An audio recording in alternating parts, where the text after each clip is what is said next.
आप सभी का स्वागत हमारे YouTube चैनल सह्याद्री अकेडमी पर। अभी तक हमने मध्यकालीन इतिहास के 5 लेक्चर पूरे कर लिए, जिसमें पिछले लेक्चर में हम लोगों ने कुतुबुद्दीन ऐबक और इल्तुतमिश के बारे में पूरा अध्ययन कर लिया था। अब इसके बाद देखना है कि इल्तुतमिश जब उसकी मृत्यु हो जाती है तो उसके पश्चात दिल्ली सल्तनत किसके अधीन आता है या फिर दिल्ली सल्तनत का नया सुल्तान कौन बनता है।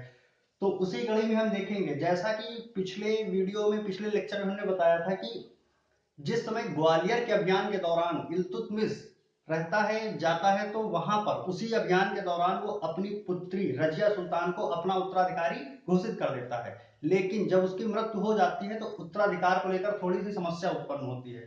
तो दिल्ली सल्तनत के जो भी तुर्की सरदार होते हैं, जो चहलगानी ग्रुप बना था या जो उस साम्राज्य के प्रतिष्ठित लोग थे जिनका शासन प्रशासन व्यवस्था में पूरी दखलंदाजी थी, उस गुट ने एक स्त्री को राजा स्वीकार करना या सुल्तान स्वीकार करना या महारानी स्वीकार करना बिल्कुल भी उचित नहीं समझा। तो उस कड़ी में उन्होंने इल्तुतमिश के एक अन्य पुत्र, जो कि उसकी दासी से उत्पन्न पुत्र था, जिसका नाम था रुकनुद्दीन फिरोज शाह, इसको ये राजा बना देते हैं। तो जरा इसकी चर्चा करते हैं थोड़ा सा कि ये राजा बना, उसके पश्चात क्या घटना घटती है। तो देखिए, रुकनुद्दीन फिरोज शाह ये इल्तुतमिश का पुत्र था, दासी से उत्पन्न पुत्र था।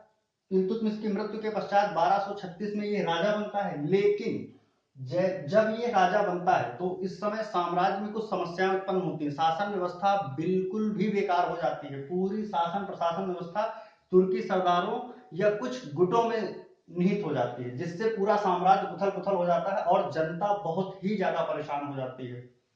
और जनता में यह संदेश पहले से व्याप्त था कि हमारे जो पहले के राजा थे यानी इल्तुतमिश, उन्होंने अपना उत्तराधिकारी अपनी पुत्री को बनाया था। तो कहीं ना कहीं रुकनुद्दीन फिरोज को लेकर अविश्वास वाली भावना थी।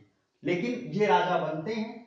जब शासन व्यवस्था पूरी खराब हो जाती है तो रजिया सुल्तान अपने साम्राज्य में आती है और अपनी जनता और सेना के लोगों को बताती है कि मैं तुम्हारी असली वारिस हूं या उत्तराधिकारी हूं, मैं दिल्ली सल्तनत के राज सिंहासन को आगे बढ़ाने वाली हूं। तब रुकनुद्दीन फिरोज और रजिया सुल्तान के बीच उत्तराधिकार को लेकर युद्ध होता है। इस युद्ध के दौरान रुकनुद्दीन फिरोज बंदी बना लिया जाता है और उसके पश्चात उसका वध कर दिया जाता है। ये कुछ घटना थी रुकनुद्दीन फिरोज से संबंधित। तो जरा जो पॉइंट लिखे हुए इसको देखते हैं। इल्तुतमिश के पश्चात उसका पुत्र गद्दी पर बैठता है।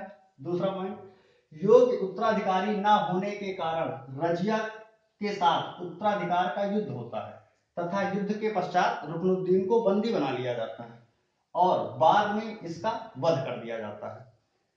रुकनुद्दीन फिरोज का कार्यकाल मात्र 6 माह का था। इसी के साथ इनकी कहानी यही खत्म। अब बात आती है रजिया सुल्तान। थोड़ा सा रजिया सुल्तान के विषय में चर्चा करते हैं। ये काफी महत्वपूर्ण टॉपिक है। रजिया सुल्तान इतिहास की एक बहुत बड़ी घटना हुई थी। रजिया सुल्तान का थोड़ा सा बैकग्राउंड समझते हैं कि रजिया सुल्तान इल्तुतमिश के जितने भी पुत्र या पुत्री थे उन सब में सबसे ज्यादा योग्य थी, क्योंकि नासिरुद्दीन की हत्या पहले हो चुकी थी। अगर वो जीवित होता तो जाहिर सी बात है वही राजा बनता, लेकिन उसकी मृत्यु के पश्चात उत्तराधिकारी रजिया होती है। रजिया का उत्तराधिकारी होना ये किसी भी तुर्की सरदार या तुर्की सामंत उस समय के दौरान जो भी दिल्ली सल्तनत के होते थे, किसी को भी ये बिल्कुल भी बर्दाश्त नहीं था कि उन सबसे सर्वश्रेष्ठ एक महिला है। क्योंकि आज के समय में भी आप लोग देखते हैं महिलाओं को कितना अधिकार प्राप्त है, अक्सर इस पे चर्चा होती रहती है, कम या ज्यादा या कुछ भी। तो ये तो 12वीं और 13वीं सदी के मध्य की घटना है। उस काल में अगर किसी स्त्री को इतना बड़ा पद मिले, वो भी पितृसत्तात्मक समाज में, ये संभव नहीं था कि इतनी आसानी से ये घटना घटित हो। अंततः जनता के दबाव के कारण, उस आम साम्राज्य के दबाव के कारण रजिया सुल्तान राजगद्दी पर आसीन होती है। तो थोड़ा सा रजिया सुल्तान के बारे में चर्चा करते हैं। कुछ बिंदु हैं उनको देखते हुए चलेंगे। रजिया सुल्तान का कार्यकाल 1236 से लेकर 1240 ईस्वी तक था। इसके बारे में थोड़ा सा अध्ययन करते हैं। इतिहास की काफी प्रमुख घटनाओं में से एक है रजिया सुल्तान। यह इल्तुतमिश की पुत्री थी। ये एक पहला पॉइंट। नेक्स्ट पॉइंट सबसे इंपॉर्टेंट, दिल्ली सल्तनत या उस समय के इतिहास की यह सबसे बड़ी घटना थी कि एक महिला शासिका किसी सल्तनत की सुल्तान या महारानी बनी थी। अर्थात दिल्ली सल्तनत के इतिहास की प्रथम महिला शासिका थी। जब भी कभी महिला उत्थान या महिला सशक्तिकरण की बात आती है तो वहां पर रजिया सुल्तान का अक्सर नाम लिया जाता है। कई बार ये प्रश्न भी आया है कि इतिहास की प्रथम महिला शासिका कौन थी, तो रजिया सुल्तान ही थी। इस चीज को जरूर याद रखिएगा। अगला पॉइंट, हाँ, जैसा कि अभी बताया था कि बहुत सारे तुर्की सरदार या जो भी सामंत वर्ग था वो महिला को राजगद्दी देने के पक्ष में बिल्कुल नहीं था। तो इस चीज को रजिया सुल्तान भली भांति जानती थी। तो उसको जब ये पता चला कि जो तुर्की सरदार हैं वो मुझे राजगद्दी पर बैठने नहीं देना चाहते हैं, तो इसने क्या किया, अपने साम्राज्य में तुर्की सरदारों को धीरे धीरे उनकी शक्तियों को कम करना शुरू किया और उनके स्थान पर गैर तुर्की सरदार, जिनका ज्यादा रिप्रेजेंटेशन नहीं था, साम्राज्य एवं सत्ता में उनकी ज्यादा भागीदारी नहीं थी, तो उसने गैर तुर्की सरदारों को अपनी सेना और साम्राज्य में ऊंचे पद देना शुरू कर दिया। इसकी वजह से थोड़ी समस्या ये हुई कि तुर्की सरदार और गैर तुर्की सरदारों में शत्रुता हो गई, दोनों में मतभेद हो गए। इसका प्रभाव यह पड़ा कि सेना में भी दो गुट बन गए, एक गुट तुर्की सरदारों के पक्ष में रहने लगा, दूसरा गुट गैर तुर्की सरदारों में, क्योंकि तुर्की सरदारों की शक्तियां कम हो रही थी, गैर तुर्की सरदारों की शक्तियां बढ़ती चली जा रही थी। तो इस वजह से इसके शत्रु काफी हो चुके थे। तो अगला पॉइंट देखते हैं, तुर्की सरदार इसकी सत्ता को स्वीकार नहीं कर पा रहे थे, इसलिए इसने साम्राज्य यानी रजिया सुल्तान ने साम्राज्य व्यवस्था में तुर्की सरदारों को, साम्राज्य व्यवस्था में गैर तुर्की सरदार पद देना प्रारंभ कर दिया। अगला पॉइंट, इस कारण तुर्की सरदार रजिया के विरोध में आ गए तथा आंतरिक विद्रोह बढ़ते चले गए। इसी की कड़ी में एक बार रजिया सुल्तान युद्ध के दौरान अपने, बहुत जगह बताया गया है कि वो उसका पति था, बहुत जगह बताया गया कि नहीं वो उसका सिपाह सालार था, हमें इससे ज्यादा मतलब नहीं है। वो अपने सिपाह सालार अल्तुनिया, कुछ इतिहासकार मानते हैं कि बाद में उसके साथ उसने विवाह भी कर लिया था, खैर वो बात की बातें हैं। तो युद्ध के पश्चात रजिया सुल्तान, हरियाणा में एक क्षेत्र पड़ता है कैथल, वहां पर ये लोग रात्रि विश्राम कर रहे थे, तो वहीं पर कुछ डाकू आते हैं और उसी विश्राम गृह में घुसकर रजिया सुल्तान की गला काटकर हत्या कर देते हैं। इस प्रकार 1240 ईस्वी में रजिया सुल्तान की हत्या हो जाती है और इसका कार्यकाल यहीं समाप्त हो जाता है। तो अगला पॉइंट ये है, अंततः हरियाणा में कैथल के समीप डाकुओं द्वारा 1240 ईस्वी में रजिया सुल्तान की हत्या करा दी जाती है। अच्छा, यहाँ पे थोड़ी सी बात आती है कि जो ये तुर्की सरदार थे, अगर ये इसको राजगद्दी पर नहीं बैठाना चाहते थे तो वो बैठाना किसको चाहते थे? एक चीज ध्यान रखिएगा, वो रजिया सुल्तान के अतिरिक्त इसको राजगद्दी से हटाकर इसी के भाई बहराम शाह को राजगद्दी पर बैठाना चाह रहे थे। तो अगला राजा बहराम शाह बनता है, इसकी चर्चा करते हैं।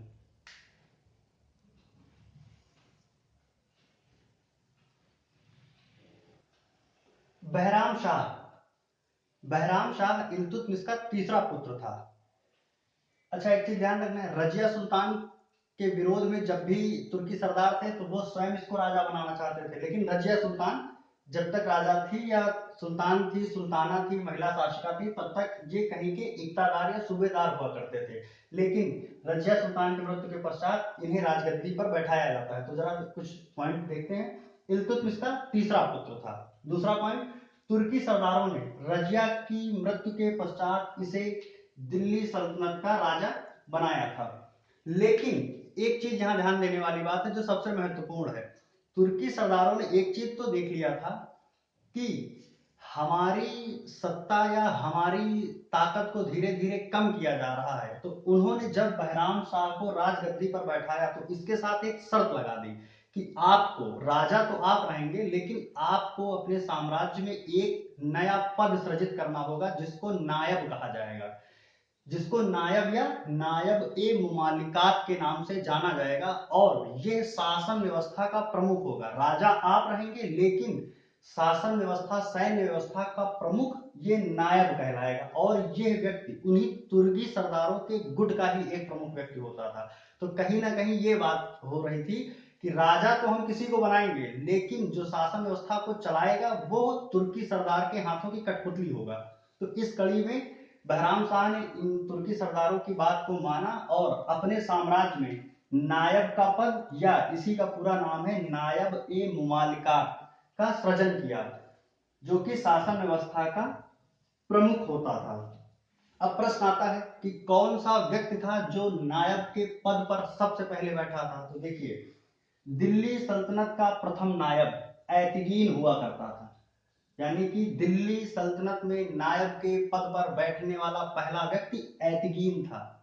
लेकिन थोड़ी सी समस्या आ जाती है।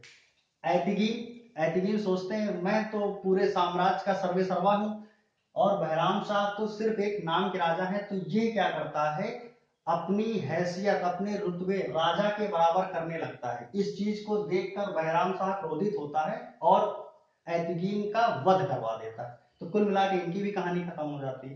अब आते हैं बहराम शाह पे। इसका कार्यकाल 1240 से 1242 तक मात्र 2 वर्षों का था, लेकिन इसके काल की एक प्रमुख घटना थी जो कई बार परीक्षाओं में पूछी जा चुकी है। तो जरा उसको देखते हैं। इसके काल की जो सबसे प्रमुख घटना थी 1241 में, 1241 में मंगोल शासक, मंगोल शासक कह लीजिए या मंगोल सिपाह सालार, जिसका नाम था तायर,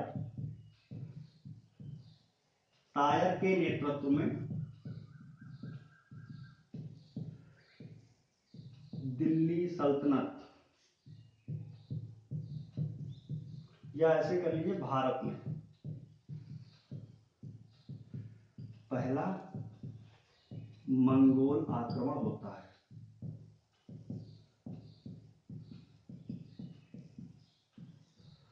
तथा लाहौर पर मंगोलों का अधिकार हो जाता है।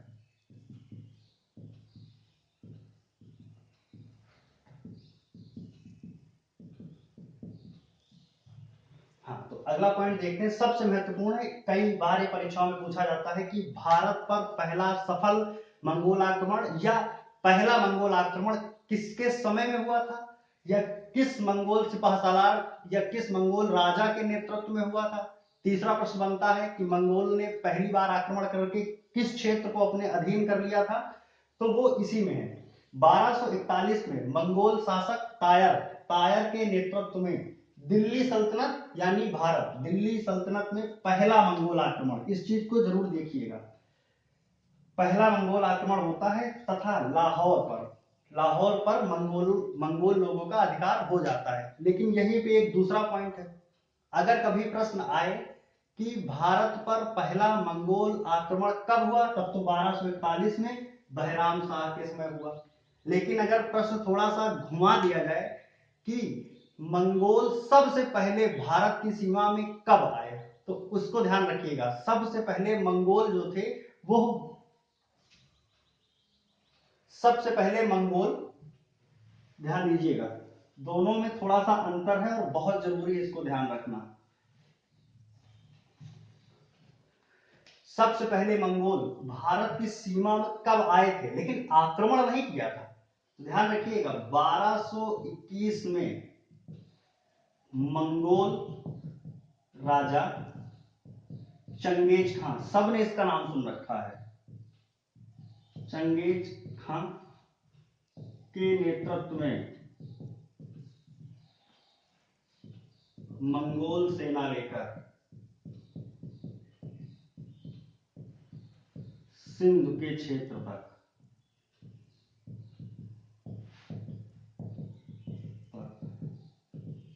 ईरान के राजा जलालुद्दीन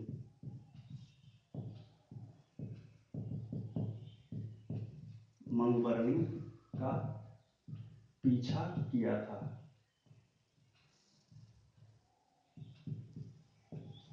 और इस समय 1221 का दौर था। इस समय राजा कौन था, इल्तुतमिश। ये दो अलग अलग बिंदु हैं, इनको बहुत ध्यान से पहले तो प्रश्न पढ़िए कि पूछा क्या जा रहा है और दोनों के आंसर अलग हैं। हाँ, तो ये घटना क्या थी, भारत में सबसे पहले अगर मंगोल कभी भी आए थे तो वो 1221 में आए थे, तब इल्तुतमिश का शासन था दिल्ली सल्तनत पर, लेकिन उन्होंने आक्रमण नहीं किया था। ईरान राजवंश के एक राजा थे जिनका नाम था जलालुद्दीन मंगवर्नी।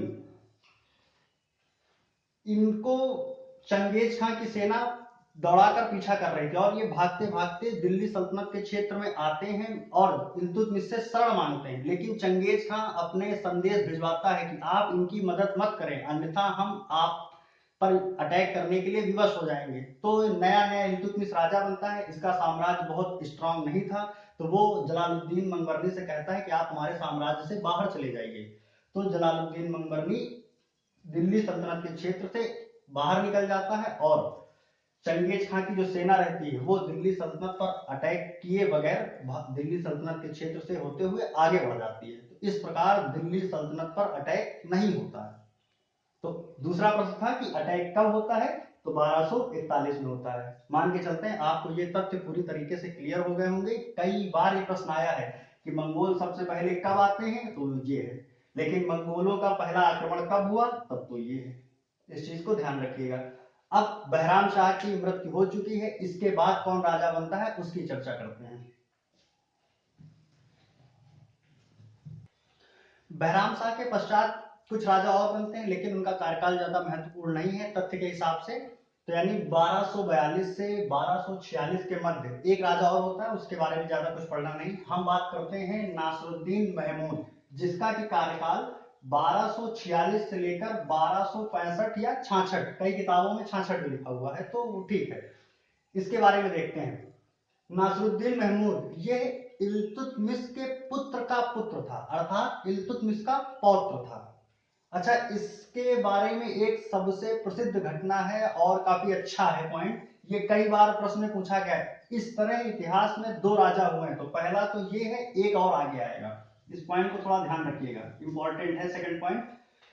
ये अपना जो गुजारा था वो कुरान की प्रतियां पहले तो लिखता था, फिर उनको बाजार में बेचकर जो धन प्राप्त होता था उसी प्राप्त धन से अपना और अपने परिवार का भरण पोषण करता था। इस पॉइंट को जरूर याद रखिएगा कि अगर कभी प्रश्न आता है निम्न में से कौन सा राजा कुरान की प्रतियां लिखकर और बेचकर अपना गुजारा भत्ता करता था, तो नासरुद्दीन महमूद था। इस पॉइंट को जरूर याद रखिएगा। अच्छा, ये एक बहुत अच्छा कैलीग्राफर यानी सुलेखक, अच्छा लिखने वाला, तो ये इसी वजह से कुरान को लिखता था और बेचता था। तो पॉइंट ये है कि नासरुद्दीन महमूद कुरान की प्रतियां लिखकर उन्हें बाजार में बेचकर अपने परिवार का गुजारा किया करता था।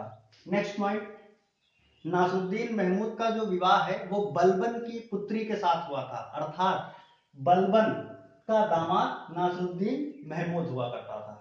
अच्छा, इसकी वजह से बलबन का ये दामाद था, तो इसके वजह से बलबन की तूती बोलती थी पूरे साम्राज्य में। तो जब नायब का पद देने की बात आई, तो इसके समय यानी नासरुद्दीन महमूद के समय दिल्ली सल्तनत के नायब के पद पर बलबन आसीन था। बलबन ने इसी वजह से अपनी पुत्री का विवाह इसके साथ कराया था, ताकि पूरी शासन व्यवस्था बलबन के हाथों में आ जाए। तो जब यह नायब के पद पर बैठा हुआ था बलबन, तो इसका सीधा सा मतलब है कि पूरी सत्ता जो थी वो बलबन के हाथों में थी। अच्छा, दूसरा पॉइंट, नासरुद्दीन महमूद यानी सुल्तान नासरुद्दीन महमूद ने बलबन को उलुग खां की उपाधि प्रदान की थी। कई बार यह प्रश्न पूछा गया है, दो तरह से आता है कि उलुग खां की उपाधि किसे दी गई थी, बलबन को दी गई थी, या कई बार आ जाता है निम्न में से बलबन को कौन सी उपाधि दी गई थी, उलुग खान की उपाधि दी गई थी। तीसरा प्रश्न ये बनता है कि बलबन को उलुग खां की उपाधि किसने प्रदान की थी, तो नासरुद्दीन महमूद ने बलबन को उलुग खां की उपाधि प्रदान की थी। अच्छा, इसी के साथ साथ नासरुद्दीन महमूद के राज दरबार में बलबन की शक्ति में इजाफा लगातार होता चला जा रहा था। तो बलबन एक काम और करता है, जब कभी भी नासरुद्दीन महमूद गैर हाजिर रहते थे, तब शासन व्यवस्था कहीं ना कहीं बलबन के हाथों में तो रहती थी, लेकिन पूर्ण सत्ता नहीं आ पाती थी। तो बलबन ने क्या किया, अपने राजा से इनका छत्र यानी कि राज चिन्ह के प्रयोग करने की अनुमति मांगी, तो नासिरुद्दीन महमूद ने बलबन को राजा का छत्र अर्थात राज चिन्ह का प्रयोग करने की अनुमति प्रदान कर दी थी। इसके साथ ही अब बलबन बिना राजा की अनुमति लिए पूरे साम्राज्य में कुछ भी फैसले ले सकता था। तो कहने का सीधा मतलब था कि राजा जरूर ये थे, लेकिन पूरी जो सत्ता थी वो बलबन के हाथों में ही थी। अच्छा, अगला पॉइंट देखते हैं।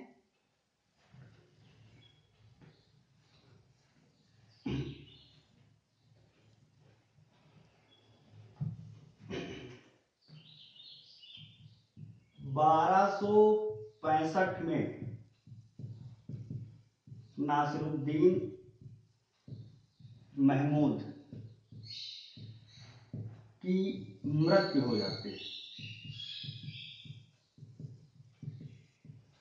1265 में नासिरुद्दीन महमूद की मृत्यु हो जाती है, लेकिन उस समय के भी कुछ इतिहासकार और अन्य इतिहासकारों में इस घटना को लेकर कुछ अन्य तर्क हैं। बहुत सारे इतिहासकारों का मानना है कि स्वयं बलबन ने इसकी हत्या की थी। कुछ इतिहासकारों ने ये कहा है कि बलबन ने स्वयं राजा के खाने में विष मिला दिया था, जिसके कारण इसकी मृत्यु हो जाती है। तो कहीं ना कहीं ये तथ्य तो क्लियर था कि नासिरुद्दीन महमूद की स्वाभाविक मृत्यु नहीं थी, इसकी हत्या की गई थी बलबन के द्वारा। कई सारे जितने भी उस समय के इतिहासकार हैं, उन्होंने अपनी किताब में इस घटना का उल्लेख किया है। इसके पश्चात जब इसकी मृत्यु हो जाती है तो अगला दिल्ली सल्तनत का राजा बलबन बनता है। बलबन। अब बलबन के बारे में थोड़ी सी चर्चा करते हैं।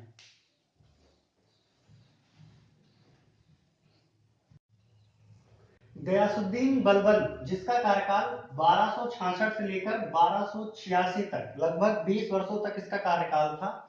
ये नासिरुद्दीन महमूद के पश्चात दिल्ली सल्तनत का सुल्तान बनता है। इसकी कुछ उपाधियां थी जिसकी हम चर्चा करते हैं।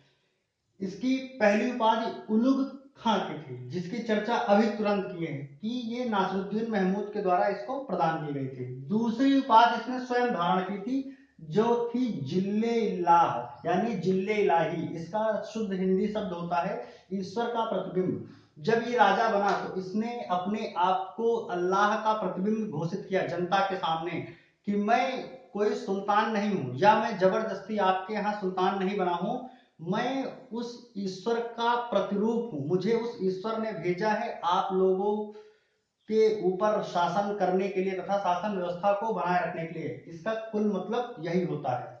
अगला महत्वपूर्ण पॉइंट कि देखिए, जनरली हम लोग बलबन जानते हैं, लेकिन ये गयासुद्दीन कहा है। तो ध्यान रखिएगा, जब बलबन ने अपना राज्याभिषेक कराया तो उसके पश्चात बलबन ने अपने नाम के आगे गयासुद्दीन शब्द जोड़ा था।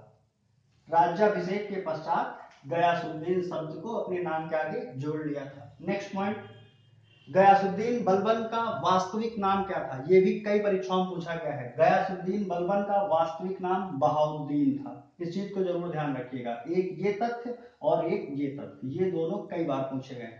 बलबन का वास्तविक नाम बहाउद्दीन था। अच्छा, नेक्स्ट पॉइंट, बलबन किसका दास था?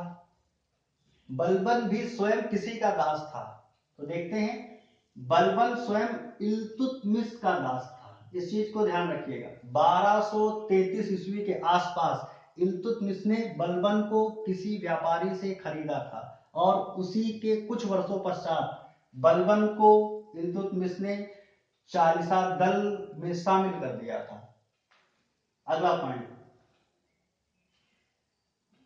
जो चालीसा दल का गठन इल्तुतमिश ने किया था, वहीं पर मैंने चर्चा की थी कि इस तथ्य को ध्यान रखिएगा। कई बार पूछा जाता है चालीसा दल को किसने बनाया था? इल्तुतमिश ने बनाया था। फिर दूसरा प्रश्न आता है कि चालीसा दल को किसने समाप्त किया था? तो बलबन ने किया था। नेक्स्ट पॉइंट है, बलबन ने चालीसा दल अर्थात तुर्कान ए चहलगानी को समाप्त कर दिया था। इसने पूरी सत्ता अपने ही पास सीमित कर दी थी। जितने भी तुर्की सरदार थे उनको निष्क्रिय कर दिया था। इसके तहत इसने चालीसा दल को समाप्त किया और पूरी जितनी भी शक्ति थी अपने हाथों या अपने अधीन कर ली थी। ये काफी इंपॉर्टेंट पॉइंट है, दोनों बार पूछे गए अलग अलग कि चालीसा दल का गठन किसने किया, और नेक्स्ट क्वेश्चन कई बार आया कि चालीसा दल को समाप्त किसने किया। तो ये आपको पता चल गया। अगला महत्वपूर्ण बिंदु, गयासुद्दीन बलबन के कार्यकाल के दौरान एक बार पुनः मंगोल आक्रमण होता है और इस आक्रमण के दौरान गयासुद्दीन बलबन का एक पुत्र था जिसका नाम था शहजादा मोहम्मद। वो मंगोलों के द्वारा आक्रमण किए जाने से उसकी हत्या हो जाती है, यानी उसकी मृत्यु हो जाती है। और इनके साथ में एक लोग थे, अत्यंत महान व्यक्ति हैं, सब लोग उनका नाम जानते हैं, अमीर खुसरो। जब मंगोल आक्रमण होता है तो बलबन के पुत्र शहजादा मोहम्मद की मृत्यु हो जाती है उस हमले में, और अमीर खुसरो को मंगोलियन सेना के द्वारा बंदी बना लिया जाता है। इन सबके पश्चात बलबन ने देखा कि हमारे साम्राज्य पर मंगोल आक्रमण पिछले 20-30 वर्षों से लगातार हो रहे हैं, तो बलबन ने क्या किया, अपनी सीमाओं का विस्तार ना करके अपनी जो सीमा थी दिल्ली सल्तनत की, उस सीमाओं को सुदृढ़ करने की ओर ज्यादा ध्यान दिया। तो नेक्स्ट पॉइंट देखते हैं। दिल्ली सल्तनत पर बहुत सारे मंगोल आक्रमण होने के कारण मंगोल आक्रमण से दिल्ली सल्तनत यानी अपने साम्राज्य को सुरक्षित करने के लिए बलबन ने विस्तारवादी नीति को छोड़कर उसके स्थान पर दिल्ली सल्तनत यानी अपने साम्राज्य की सीमाओं को सुरक्षित और सुदृढ़ करने पर ज्यादा ध्यान दिया था। इस पॉइंट को ध्यान रखिएगा। बलबन मंगोल आक्रमणों से परेशान होकर उसने विस्तारवादी नीति को त्याग कर अपनी सीमाओं के सुदृढ़ीकरण पर ज्यादा ध्यान दिया था। अगला पॉइंट, इस कड़ी में इसने दोआब के क्षेत्र तथा साल्ट रेंज यानी जूद पर्वतमाला की एक क्षेत्र था, वहां पर इसने रक्त एवं लौह, या कई बार लिखा रहता है लौह एवं रक्त की नीति अपनाई थी। अब प्रश्न आता है रक्त एवं लौह की नीति क्या थी। अच्छा, एक चीज ध्यान रखिएगा, इतिहास में रक्त एवं लौह की जो नीति थी वो बलबन ने अपनाई थी, लेकिन आधुनिक इतिहास यानी 1865 से 1870-71 के दौर में ये लाइन ब्लड एंड आयरन ये बहुत ही ज्यादा प्रसिद्ध हुई थी। आपने बिस्मार्क का नाम सुना होगा, जर्मनी का एकीकरण बिस्मार्क ने किया था। उसने अपने जर्मन राष्ट्र को एकत्र करने यानी सभी छोटे छोटे जो भी रियासतें थी उनको एकत्र करने के लिए और अपने दुश्मनों को समाप्त करने के लिए ब्लड एंड आयरन अर्थात रक्त एवं लौह की नीति शुरू की थी। तो ये सिद्धांत यहीं से कहीं मैच करता था। तो बलबन ने जो रक्त एवं लौह की नीति शुरू की थी, ये सीधा सीधा इसका प्रारूप ये था कि अपने सीमावर्ती क्षेत्र में जो अक्सर इसके सीमाओं के गांवों को लूट लेते थे, अक्सर वो लोग अटैक किया करते थे। तो इसने क्या किया, रक्त एवं लौह की नीति के माध्यम से उन लोगों को सीधे पकड़कर पुरुषों की हत्या कर दी जाती थी तुरंत, और उनके बच्चों तथा महिलाओं को गुलाम बना दिया जाता था। इस प्रकार की जो नीति अमानवीय नीति थी उसे ही रक्त एवं लौह की नीति कहा जाता है। अगला पॉइंट, जब इसका साम्राज्य सुरक्षित हो गया तब इसने अपने साम्राज्य यानी दिल्ली सल्तनत में कुछ गैर इस्लामिक परंपराएं भी शुरू की।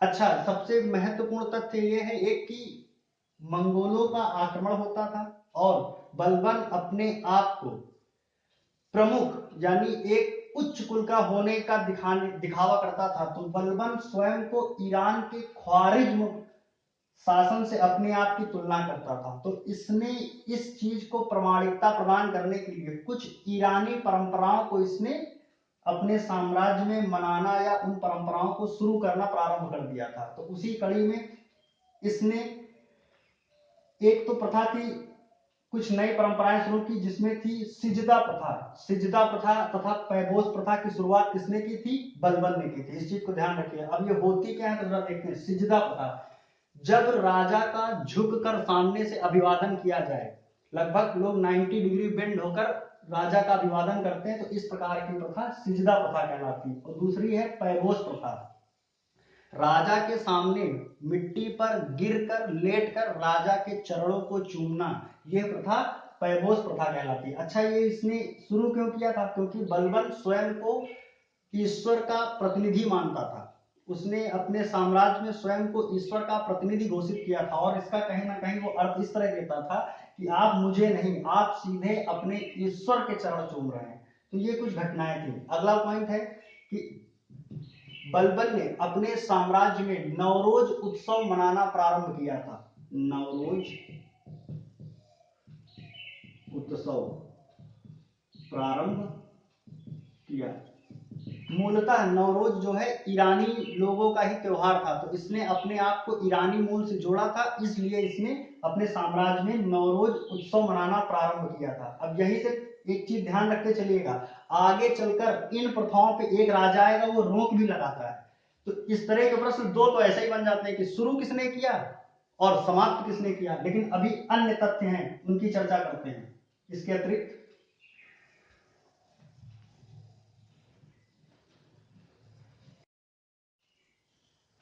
प्रशासनिक सुधार, जैसा कि बलबन के समय अनेकों बार मंगोल आक्रमण तथा उसके सीमावर्ती क्षेत्रों में कई सारे विद्रोही गुट, लूटपाट करने वाले लोग, वो लोग लगातार सक्रिय रहा करते थे, तो उसकी रोकथाम के लिए जाहिर सी बात है एक सेना रखनी पड़नी थी। तो बलबन ने अपने कार्यकाल के दौरान में कुछ प्रशासनिक सुधार भी किए थे। लेकिन इससे पहले मैं थोड़ा आप लोगों से बात करना चाहता हूँ कि कम से कम अगर मैं जो कुछ पढ़ा रहा हूँ, अगर ये आपको ठीक लग रहा है, आपके समझ में आ रहा है और अभी तक आपने जितना भी पढ़ा है उससे कुछ आपको ज्ञान प्राप्त हो रहा है, तो कम से कम आप हमारी वीडियो लाइक जरूर कर दिया करिए। क्योंकि व्यूअर्स तो चलिए हो जाते हैं, लेकिन अपेक्षित लाइक नहीं मिलते हैं, तो कम से कम अब आप लाइक का बटन दबा दीजिए और हमारे चैनल को अगर सब्सक्राइब ना किया हो तो उसे सब्सक्राइब भी कर लीजिए और साथ ही शेयर कर दीजिए अपने दोस्तों को, ताकि जितने ज़्यादा सब्सक्राइबर और व्यूअर्स मिलेंगे तो पढ़ाने का भी मन करेगा। तो मैं उम्मीद करता हूँ कि आप हमारे वीडियो को लाइक और सब्सक्राइब जरूर करेंगे। आइए अब चर्चा करते हैं प्रशासनिक सुधार पे। तो जब बलबन ने प्रशासनिक सुधार की तरफ ध्यान देना शुरू किया था तो इसने एक सैन्य विभाग की स्थापना की थी। ये प्रश्न कई बार यूपी पीसीएस में खास तौर से पूछा गया। इस तरह के प्रश्न यूपी पीसीएस या लोअर पीसीएस इस तरह की परीक्षाओं में ही आते हैं, बाकी 10+2 लेवल पे तो नहीं आएंगे, ये भी एक चीज अभी ध्यान रखिएगा। तो बलबन ने एक सैन्य विभाग की स्थापना की थी।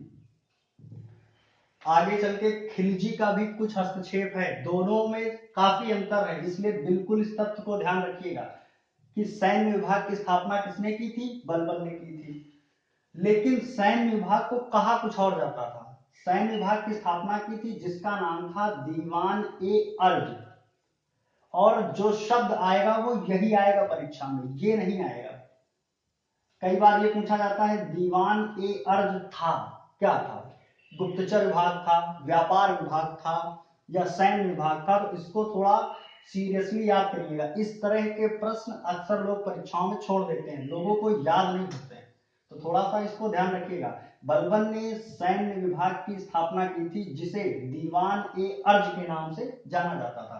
दूसरा पॉइंट, बलबन ने गुप्तचर विभाग की स्थापना की थी। अच्छा, इसकी जरूरत क्यों पड़ी थी, क्योंकि इसके जो सीमावर्ती क्षेत्र थे, वहां मेवात एक क्षेत्र था, वहां पे आदिम प्रजाति के लोग रहा करते थे, वो लुटेरे होते थे, जैसे खोखर जनजाति के लोग थे, ये अक्सर लूट लिया करते थे। कई बार होता था कि ये लोग लड़के वापस आ रहे हैं, पता लगे वापस आते समय फिर से लूट लिए।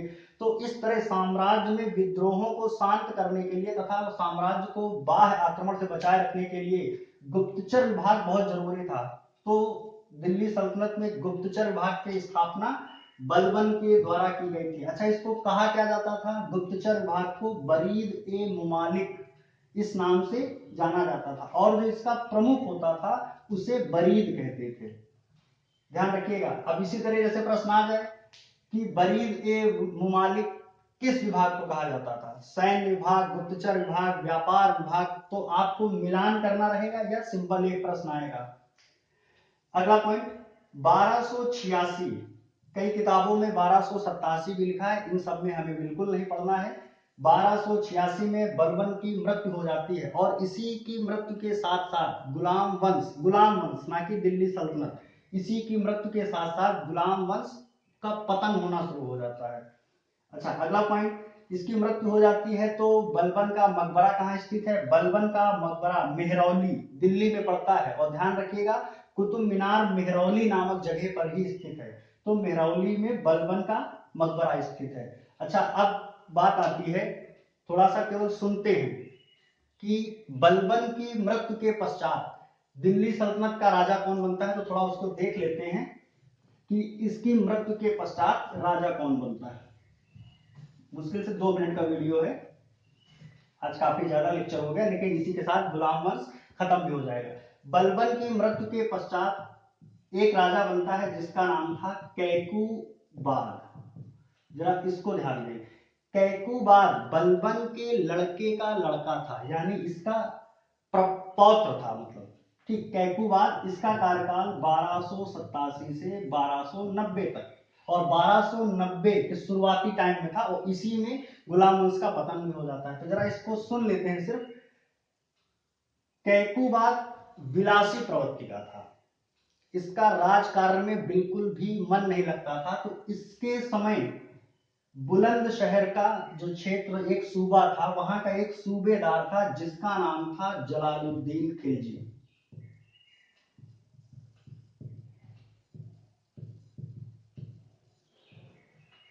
अब आप समझ चुके होंगे कि दिल्ली सल्तनत में खिलजियों की एंट्री कहां से होती है, तो कुछ यहीं से हो रही है।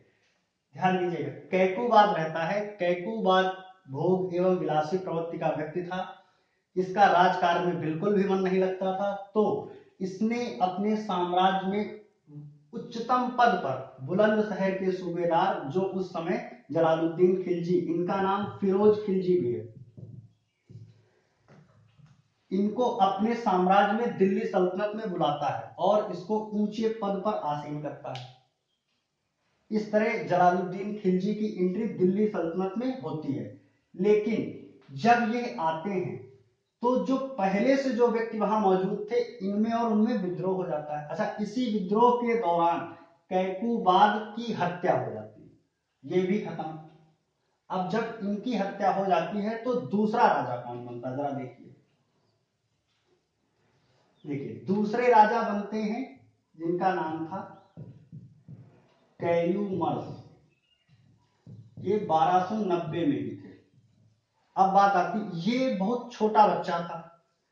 कैयूमर्स जब कैकुबाद के पश्चात राजा बनते हैं तो इनका जो संरक्षक था वो बन जाते हैं जलालुद्दीन खिलजी। कैयूमर्स अल्पवयस्क लड़का था और इसके जो संरक्षक थे वो जलालुद्दीन खिलजी बन जाते हैं, और जलालुद्दीन खिलजी दिल्ली सल्तनत की सेना के प्रमुख भी होते हैं। लेकिन धीरे धीरे इनके अंतर्गत राजसी महत्वाकांक्षा बढ़ती है और ये कैयूमर्स को अपदस्थ करके स्वयं दिल्ली सल्तनत की गद्दी पर आसीन हो जाते हैं। इसी के साथ गुलाम वंश का पतन और खिलजी का उदय हो जाता है। आपको ये बात लगभग समझ में आ चुकी होगी। अभी ये बेसिक है, गुलाम वंश के पश्चात हम खिलजी के बारे में पूरा विस्तृत अध्ययन करेंगे, लेकिन कैसे ये लोग, एंट्री इनकी कैसे हुई, इस पे हम बात कर रहे हैं। ये रही गुलाम वंश की चर्चा, लगभग ये पूरा हो गया है। शायद ही कोई तथ्य बचा होगा। अगर आपको कुछ भी इनमें से छूटा हो, जो लगता हो मैंने ना बताया हो या आपको ना समझ में आया हो, तो आप कमेंट जरूर कीजिए। अच्छा, अभी इसमें एक चीज बचा है। आपने सुना होगा अमीर खुसरो का नाम, तो अमीर खुसरो की एंट्री गुलाम वंश के दौर में ही होती है। तो अमीर खुसरो के बारे में थोड़ा सा पढ़ लेते हैं, या इसको बाद में पढ़ लेंगे, खिलजी के दौरान पढ़ लेंगे। तो रही बात ये गुलाम वंश, ये पूरा खत्म हो चुका है। एक एक पूरे तथ्य बता दिए गए हैं, सारी कड़ियां आपस में जुड़ रही है। उम्मीद करता हूं इतना अच्छा अभी तक शायद कंटेंट आपको नहीं मिला होगा। तो बस इसी के साथ आपसे इतनी गुजारिश है कि आप हमारे वीडियो को ज्यादा से ज्यादा लाइक और सब्सक्राइब करिए, और अपने जो भी मित्र यार दोस्त हैं उन तक हमारे वीडियोस को पहुंचाइए, शेयर करिए। और हाँ, अगर आप में से कोई कुछ अन्य सब्जेक्ट इसके पैरेलल पढ़ना चाहता है, खास तौर से दो ऑप्शन है, या तो आप इन्वायरमेंट या आप साइंस, अगर इसके पैरेलल में आप पढ़ना चाहते हैं तो कमेंट्स के माध्यम से वो भी बताइए। पूरा बेसिक से पूरे तथ्य समेटते हुए दूसरा सब्जेक्ट भी इसी प्रकार पढ़ाएंगे। लेकिन शर्त यह है कि वीडियो ज्यादा से ज्यादा लाइक करें और सब्सक्राइबर कम से कम 500 तो अभी कर ही दीजिए, क्योंकि जब ज्यादा लोग होते हैं पढ़ने वाले तो पढ़ाने में भी अच्छा लगता है। इसी के साथ गुलाम वंश यहाँ खत्म होता है। अब आप अपने नोट्स तैयार करिए, अगले वीडियो में हम खिलजी वंश के बारे में थोड़ा सा देखते हैं और कुछ प्रश्न आपसे पूछे जाएंगे। अपेक्षा करते हैं आप सभी प्रश्नों का जवाब सही सही देंगे, तभी आपकी तैयारी का पूरा आइडिया लग पाएगा कि आप पढ़ ही रहे हैं या समझ भी रहे हैं, या फिर केवल वीडियो देख के स्किप करते चले जा रहे हैं। विश्वास मानिए, अगर आप हमारे साथ जुड़े रहेंगे तो आपका पूरा कोर्स तय समय में बिल्कुल तैयार करा दिया जाएगा। शायद ही कोई परीक्षा का प्रश्न है जो इसके बाहर आएगा। धन्यवाद। आशा करते हैं आप हमारे वीडियो को लाइक और सब्सक्राइब करेंगे। Thank you.